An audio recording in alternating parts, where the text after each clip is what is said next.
Répétition générale avant le grand jour. Dans le quartier de Sandton, en banlieue de Johannesburg, secouristes et forces de l'ordre mettent en place les derniers préparatifs pour assurer au mieux la sécurité du sommet des BRICS.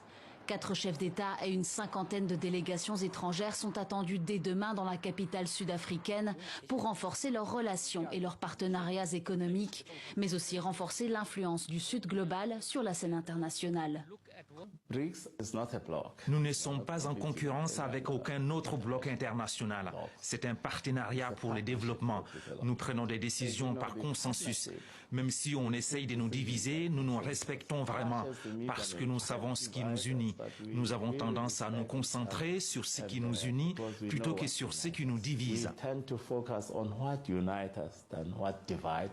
Principal sujet de ce 15e sommet, ouvrir les portes à de nouveaux membres. L'Alliance, qui représente aujourd'hui 25% du produit intérieur brut mondial, cherche à créer un bloc suffisamment fort pour concurrencer les alliances occidentales et les institutions internationales comme l'OTAN et le FMI.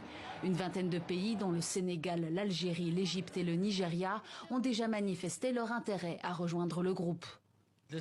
C'est un témoignage de la confiance que les dirigeants du monde entier ont dans le leadership des BRICS, qui a fait ses preuves en termes de résolution des problèmes mondiaux au cours des 15 dernières années. Autre dossier qui devrait être abordé, la dédollarisation des transactions internationales. En début d'année, le Brésil et la Chine ont conclu un accord bilatéral pour régler leurs échanges dans leur monnaie locale. Une initiative également soutenue par la Russie, isolée depuis le début de son invasion de l'Ukraine. Les États-Unis et l'Union européenne ont commencé à utiliser leur monnaie, en particulier le dollar, comme arme. Et il devient de plus en plus dangereux pour le reste du monde de conserver des réserves ou de faire des règlements en dollars ou en euros. Il faut donc que les marchés se dédollarisent.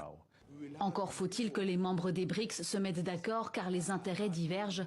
Si la Russie et la Chine comptent sur l'expansion de cette troisième voie pour étendre leur influence, l'Inde et le Brésil se montrent pour l'instant plus réticents.